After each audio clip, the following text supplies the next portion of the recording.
to Bioseeds. Together we learn biology. Okay, இன்றைக்கு நாங்கள் 2019 19வது MCQ செய்ய போகிறோம். இப்போ அதுக்கு முன்னம் அதோட சம்மந்தப்பட்ட பேசிக் தியரி கொஞ்சம் பார்த்துட்டு வருவோம். சரியா?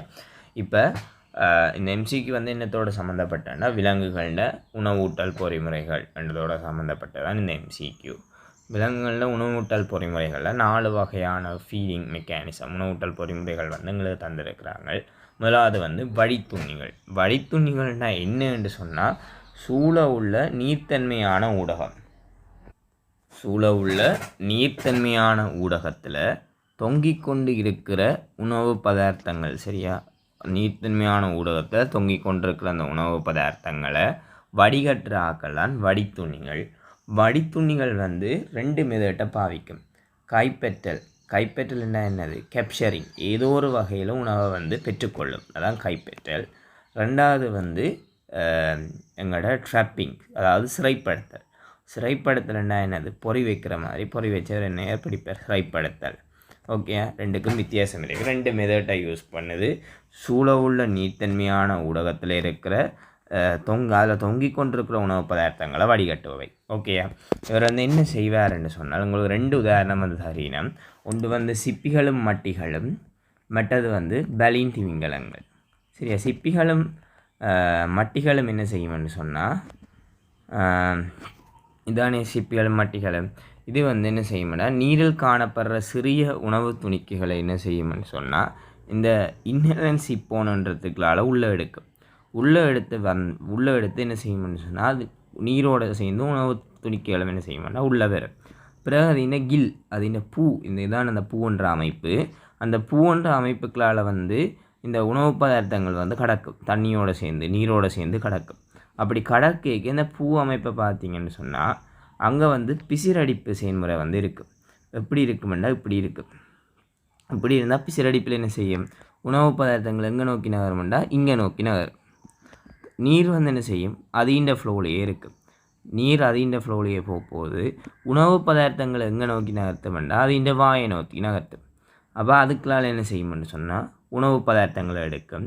நீர் என்ன செய்யும்? திருப்பி எக்ஸலன்சி போனுக்களால் என்ன செய்யும்னு சொன்னால் வெளியே போகும். அடுத்த பலீன் திமிங்கலங்களை என்ன செய்யும்னு சொன்னால் அங்கே பலீன் என்று சொல்கிற அமைப்பு இருக்குது. கிட்டத்தட்ட தான் ஒரு சீப்பு மாதிரியான அமைப்பு. இப்போ அதுக்களால் என்ன செய்யும்னு சொன்னால் இப்படி நகரிக்க அதின் மூமெண்ட்டில் நகரிக்க அதுக்களால் உணவு பதார்த்தங்கள் போய்க்க என்ன செய்யும்? அது அதை பிடிக்கும்.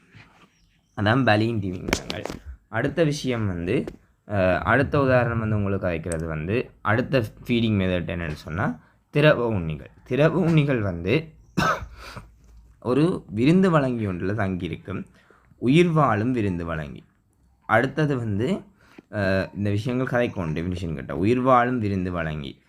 தாவரமாக இருக்கலாம், உயிர் இருக்குது. பூ இருக்குது, உயிர் இருக்குது. மனிதனாக இருக்கலாம், உயிர் இருக்குது. உயிர் வாழும் விருந்து வழங்கியிலிருந்து நன்கு விருத்தி அடைந்த வாயுறுப்பு. நன்கு விருத்தி அடைந்த வாயுறுப்பை பயன்படுத்தி போஷாக்கு நிறைந்த பாய். போஷாக்கு நிறைந்த பாய் என்றது என்னது? உதாரணம் இது உரியச்சாறு போஷாக்கு நிறைஞ்சது. அடுத்தது நிலம்புகள் என்ன செய்யுது? எங்களோட ரத்தம் பிளட் என்னது? போஷாக்கு நிறைந்த பாயோ இல்லையோ? போஷாக்கு நிறைந்த பாயை அகத்துறிஞ்சுவை தான் எங்களோட என்னது? திரவ உண்ணிகள். உங்களுக்கு என்னென்ன ஆறாருண்டா மனித குருதியை நுழம்புகள் அகத்துறிஞ்சிறது. அதே மாதிரி தாவரங்களோட உரியச்சாரை யார்? எபிட்ஸுக்கு என்ன சொல்கிறார்? உரியச்சாரை ஏப்பெட்டுக்கள் அகத்துறிஞ்சிறது. அடுத்தது பூக்களில் இருந்து தேனை யார்? தேனி. இதில் தெரிய வேண்டிய விஷயம் விருந்து வழங்கிய யார்? பூக்கள். தேனை யார்? போஷாக்கு நிறைந்த பாய். தேனி யார்? எங்களோட திரவ உண்ணி. அடுத்தது சேம் பூக்களில் இருந்து யார்? தேனை முரளும் பறவைகள், ஹம்மிங் பேர்டுன்னு சொல்லுவோம். முரளும் பறவைகள் என்ன செய்கிறது? அகத்துறிஞ்சிறது. சரியா? கீழ்ப்படை உண்ணிகள்ன்றது உணவு மூலத்தின் உள்ளே அல்லது உணவு மூலத்தின் மீது வாழ்ந்து உணவினூடாக உணவை உண்பவை. 2 உதாரணம் தந்திருக்கிறார். ஒன்று இலை சுரங்கங்கோதி மயிர்கொட்டிகள், மற்றது ஈயின் கீடகங்கள். இப்போ இந்த இலை சுரங்கங்கோதி மயிர்கொட்டிகள்ன்றது உணவின் மீது வாழ்ந்து எப்படி உண்ணும்? உணவின் ஊடாக உணவை உண்ணும். ஓகேயா? என்ன செய்ய போகுதுண்டா இது என்ன செய்யும்னு சொன்னால் மெல்லிய இளையங்களுக்கூடாக என்ன செய்யும்னு சொன்னால் நகரும். அப்படி தன்னை நகர்ற பாதையில் இருக்கிற உணவு அவலாத்தையும் என்ன செய்யும்னா உட்கொள்ளும். இவர் தான் இலை சுரங்கங்கோதி மயிர்கொட்டி கெட்டபில்லர். இது அவற்ற ஃபீசிஸ் கழிவு இல்லாட்டிக்கு மேலம். ஓகேயா? அடுத்த விஷயம் என்னென்னு சொன்னால் எங்களோட மேகட்ஸ் இல்லாட்டி கீடகங்கள் என்ன செய்யும்னு சொன்னால் இறந்த விலங்குகளில் வாழும். இறந்த விலங்குகளில் இவர் என்ன செய்வாருன்னா அவற்றை என்ன செய்வாருன்னு சொன்னால் தோண்டி உணவாக உட்கொள்ளுவார். அடுத்த விஷயம் எங்களோட தொகை உண்ணிகள் பல்க் ஃபீடர்ஸ் என்று சொன்னால் ஒன்றும் இல்லை, பல்காக சாப்பிட்றார்கள். உணவை பெரிய பெரிய துண்டங்களாக உள்ளெடுக்கிற விலங்குகள் தான் எங்களோட பல்க் ஃபீடர்ஸில் உணவை கிழிப்பதற்கு அதை மாதிரி உணவை பிடிக்கிறதுக்கு இசைவாக்கங்கள் இருக்கும். முதலாவது தாடைகள் இருக்கும். அதை விட என்ன இருக்கும்? கிழிக்கிறதுக்காக பற்கள் இருக்கும்.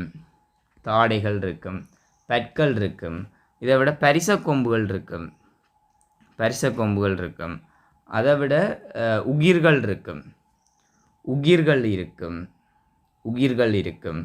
அதை விட என்ன இருக்குமென்று சொன்னால் நச்சுப்பற்கள் இருக்கும். இப்படிப்பட்ட அமைப்புகள் இருக்க போகுது. ஓகேயா? தாடைகள், பற்கள், பரிச கொம்புகள், உகிர்கள், நச்சுப்பற்கள் இதெல்லாம் என்னது? உணவை பிடிக்கிறதுக்கும் கிழிக்கிறதுக்குமா இருக்கும். ஓகேயா? இவ்வளவுதான் விஷயம். அடுத்த விஷயம் இப்போ கேள்விக்கு போனோம்னா கேட்டிருக்கிறார் எங்களோட விலங்குகள் காணப்படும் வெவ்வேறு வகையான உணவு உண்ணிகளுக்கான சரியான உதாரணத்தை கொண்ட விடையை தெரிவு செய்க. கீழ்ப்படை உண்ணிகள் யார்? எங்களோட இலை சுரங்கங்கோதி மயிர்கொட்டியும் ஈயின்ற கீடகங்களும். சிப்பிகள்ன்றது என்னது? வடித்துண்ணிகள் வராது. அடுத்தது திரவ உண்ணிகள் யார்? திரவ உண்ணிகள் எங்களோட நுளம்புகள், அதை மாதிரி உரியச்சாறை உறிஞ்சுகிற ஏப்பிட்டுக்கள், தேனை உறிஞ்சுகிற தேனீக்களும் முரளும் பறவைகளும். அப்போ திரவ உண்ணிகளுக்கு அவர் வர மாட்டார். வடித்துண்ணிகள் யார்? மட்டிகளும் சிப்பிகளும் திமிங்கலங்களும் ஆனபடியாக அவர் வருவார். கீழ்ப்படை உண்ணிகள் யார்? கீழ்ப்படை உண்ணிகள் முதலே பார்த்துட்டோம், வர மாட்டார். தொகை உண்ணிகள் என்னது? பெரும்பாலான விலங்குகள் தொகை உண்ணிகள் தான். முரளும் பறவை என்றது என்னது? ஒரு திரவ உண்ணி. அவர் யார்? என்ன? பாய், தேன். அப்போ ஆனபடியாக வர மாட்டார். அப்போ என்ன விட தேர்ட் ஆன்சர். ஓகேயா? ஓகே.